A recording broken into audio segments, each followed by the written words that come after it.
Hey everybody, what's going on? Hellmite here, bringing you another video from Grab the Lantern today.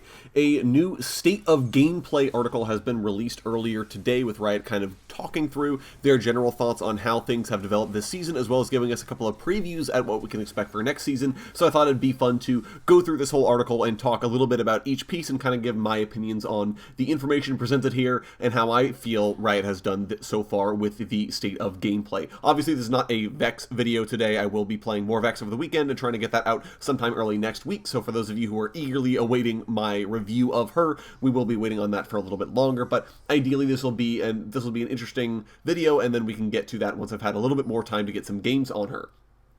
So let's go ahead and start off at the top here with the patch balance. Now, Riot has said that their balance framework has kept things remarkably stable over the year, which I think I'd agree with. I feel like for the most part, patches were smaller on average this year than usual, with changes that aren't as dramatic as they were in seasons past. I especially feel like this is true on big patches like the Worlds patch and MSI, where there are a bunch of changes, sure, but not a lot of huge changes, not a lot of super big refactoring champions. And like even the MSI patch, I feel like I blinked and missed it, where I'm like, oh my god, this is the MSI patch, really? You know, that kind of a thing I think is definitely being helped by the balance framework, because now Riot aren't just kind of picking willy-nilly and saying, oh, who we actually want to balance and who we think is in problematic states. Now they can say, this person has exceeded, so we know we have to balance out those champions. Now, the biggest thing with this whole section for me is that Riot give a couple of details about low play rate champions in order to give a little bit of context, which I think is definitely addressing some of the memes that have been going around recently, especially in regards to Riot's supposed bias and supposed hatred for champions like Aurelion Sol or Talia, who just aren't played very much, right? And a lot of times these champions end up getting nerfed despite having sat at a very low play rate for a long period of time, and then people are like, well, why are you nerfing out this champion? That doesn't make any sense because they've been totally in a good spot. It's only their mains playing them. Of course, that champion should have a high win rate because they have a very low play rate to compensate. And Riot essentially say here it's not entirely fair to make that assumption, because those champions, a lot of times, it isn't just the mains playing them. It can be players pick up Aurelion Sol, let's say, for a week or two, play him, and then decide maybe they just don't like how the champion plays, and they abandon the pick even if they are winning a lot of games on him. So, for the most part, these assumptions about the champion has a high play rate because it's only the main, or a high win rate because it's only the mains playing them, aren't entirely accurate, and so they do still have to balance these champions out even if they don't have a very high pick rate, just because if they're still winning a lot of their games, it doesn't matter, right? They have to be balanced. And in all honesty, Riot's basically said part of the problem we've had is that because these champions have such a low play rate, they can sit in an overpowered state for quite some time. It can be very difficult for us to actually see the champion as broken because no one plays them, and it takes a lot more patches worth of data for them to say, okay, yeah, Aurelion Sol or Talia or Urgot have been consistently sitting at these too high win rates. So I do think this is a fair comparison to make, and I do think this makes a lot of sense. I don't think there's any justification for Riot to just be nerfing champions out of the blue, other than if the champion exceeds their balance framework, and that's the joy of the framework, is Riot have something they can point to and say, it doesn't matter what the opinions are, this is how we're actually doing the balancing. So it is nice that they actually gave an example, and they gave sort of illustrations about why they're still nerfing down these kinds of champions, but I do kind of like that they did go through and actually explain things. Right, also talked a little bit about the pro play meta. Evidently, MSI didn't have anything at 100% pick ban, which is pretty good. That being said, though, they did have a bunch of champions at over 90% pick ban, which is still a lot. At that point, it may as well be 100% pick ban. 99 or 98 or whatever Udyr ended up being at MSI.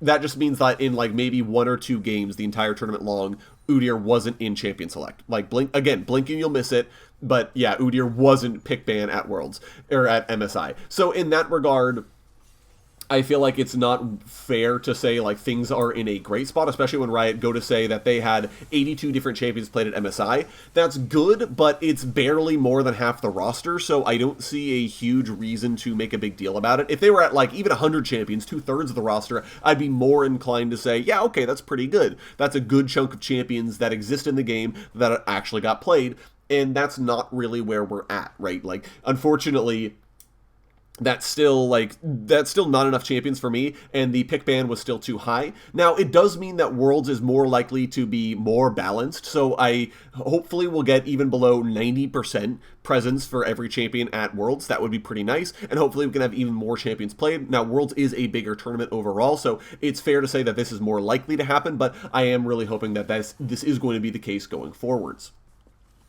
Moving on down to the champion releases, where Riot goes through and talks about all the champion releases that we've had this year, which has been precious few. I really feel like there should have been more champions coming out this year, so I guess we'll see what Riot have on deck for 2021. But Riot basically say that they have mostly released balanced champions this year, and I believe it.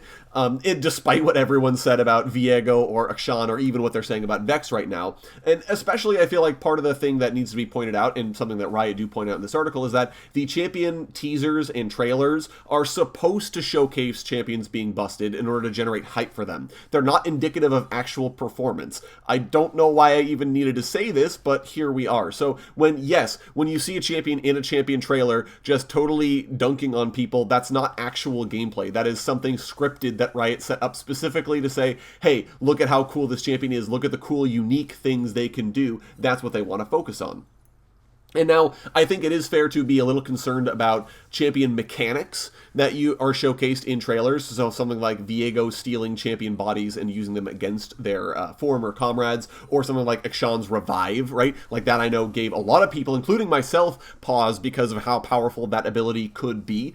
But the key here is to wait to actually see the champion in-game and in more than one game before going on to say that they're broken or the mechanic is unbalanceable. Akshan's revive, I made an entire video about talking about how this could be extremely powerful, and realistically it hasn't done that much. I feel like it is a good ability that Akshan has, and I feel like it has pushed Design Space into an interesting area, but it certainly hasn't been the case where Akshan is just like a completely broken champion in every way, shape, and form because of the revive. So in general, I feel like I would much rather have people wait to see what a champion actually does on release. This even goes for Vex, who's newly out. I know some people are saying, oh, this champion's like crazy good and has so many Terrifies, but I'm sort of waiting to see more of Vex before I decide if Vex is actually broken or not, right? And I think that makes a lot of sense to do going forwards, especially as we go into the end of 2021 and into 2022 and seeing what kinds of champions are going to be coming out there. Moving on down to matchmaking, according to Riot, players get their primary role 90% of the time, their teammates are within less than a full tier of each other 99% of the time, and queue times have decreased relative to 2020. I think these are all massive wins that have certainly helped create more fair games and more competitive games, and I think it makes games that you lose feel better because you know that it might actually have been your fault instead of the fault of busted matchmaking, right? You're not getting queued with a random Iron player who absolutely can't carry their weight and just absolutely lose. Now, obviously, Smurfs are still around, and that is something that Riot talk about and say, you know, this is a potential factor, and they are working on the smurfing problem. But it is I am happy to hear that games are on average more balanced around, and this is certainly a good thing going forward. Finally, moving on to preseason, where Riot are giving us a few spoilers about what we can expect in the new season, especially in regards to how they're going to be upgrading things. There are no big reworks. They're not going to be taking down the shop or revamping the rune system like they did before. Instead, it's just all upgrades. Now, one of the things they did talk about is that Honor is getting an update at some point. This may be at the end of the year. This may be on the next season. I think it is fair. A couple of key fragments that you get every now and again from Honor, in addition to chromas for skins for champions that you may or may not even play, isn't enough, right? Like, you can be honorable the whole year long, and then the only thing you're going to get is a chroma for a Twitch skin, right? Like, maybe you don't play Twitch. Maybe you have a better Twitch skin or a Twitch skin you like more. Maybe you just don't care about the colors of the chromas, right? And so that feels bad then getting to the end of the year and saying, oh, I'm in the top percentage of Honor, and then realizing you don't actually get anything from it. So I think Honor needs to be more consistent, and I think the rewards need to be more worth it. I would love to see a unique skin each year, like sort of like how Riot do with the Victorious skins or the Championship skins, how those come out every single year. We know it, we can expect it. In that regard, that could be something that Riot can say, you know, hey, this is the Honor skin for the year, and it's for this specific champion. So while yes, if you don't play that champion, you still feel a little bit bad about it. It's free. You're not paying anything for it, so you don't care too much in that regard. And the biggest thing for me is that because it rotates year after year, it's something you can always be looking forward to, and it's something that you can say, oh, that's right, the honor is, the honor skin is coming up. I'd love to see what the champion actually is, so I'm going to try and make sure to continually play honorably in order to make sure it works this way, right? So I'm a big fan of that potential idea. I don't know if Riot are going to go for that, but in general, those are kind of my thoughts about what I would like to see going forward in terms of an honor system rework.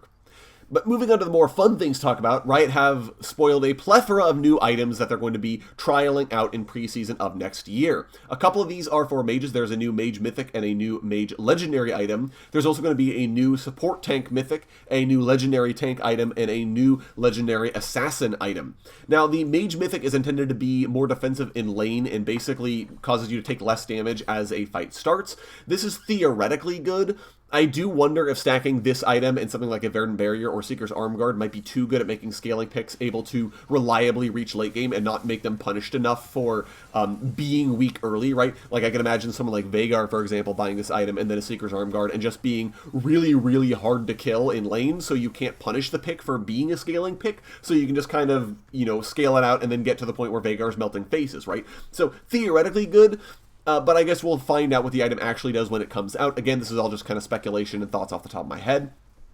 The new Mage Legendary is intended to give bonus magic penetration against low health or recently shielded enemies, which is definitely setting up as sort of a burst mage or assassin item. I love outs to shielding. I think that that's one of the mechanics in the game that basically has no release valves, unlike Grievous Wounds existing. So I'm happy to see Riot, especially playing around in this space and saying, hey, you have an option for dealing with champions that have high shielding or protect the AD carry comps, especially given that shields have been a lot more prevalent recently. Riot added a lot of big shields, with Sterix Gauge being a more prevalent item, with Immortal Shield Bow existing and giving big shields. Like, there are a lot of items in the game that just kind of slap a huge shield on champions to the point that Serpent's Fang actually feels very mandatory, so I do like having more items that can help you deal with shields, especially for AP champions.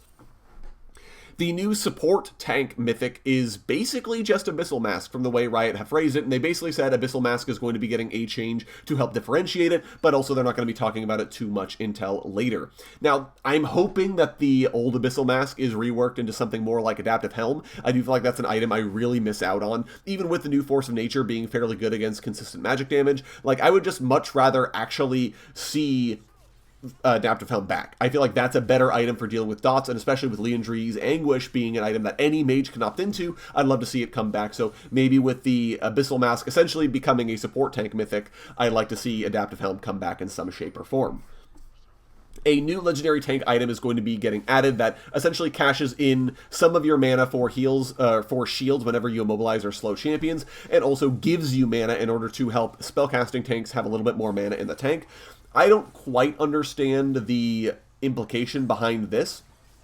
I do feel like we already had that item, and it's called Frozen Heart, and that's the, tank mana item that you buy, especially after your mythic, right? You get your Sunfire Aegis, and if you decide you need mana, then you're able to buy Frozen Heart. Maybe Riot want a more general tank item, because Frozen Heart obviously is very much so like an anti-AD item, so maybe they want it to have magic resistance in it as well. Not quite sure about that, but in general, I'm kind of interested to see where this item ends up going, because I do feel like it's sort of already overlapping there. Riot also talked a little bit about a new assassin item designed for champions with frequent spell rotations rather than one single burst output. It gives ability haste and will refund a percentage of your ultimate when a champion that you damage within 3 seconds dies. I can't think of anyone off the top of my head that wants this item, but this is just me thinking off the top of my head. I'm sure I'm going to go look at the roster and be like, oh, this champion would totally use that item. But so let me know if you guys know which champions down in the comments, which ones would prefer this item. I will have the full article linked down in the description as well if you guys want to check it out for yourself. So we'll see how it goes, but definitely exciting to hear about Riot's plans, especially with new items going forwards. So anyways, guys, that is going to be it for me today. Let me know what you think of this article or anything I discussed today down in the comments section below. We'd love to hear your guys' thoughts. If you enjoyed the video today, go ahead and leave it a like. And if you really enjoyed the video, consider subscribing. I upload a video every Monday, Friday, and on patch days as well. Once again, thank you guys so very much for watching. I do appreciate it. And I'll talk to you all later.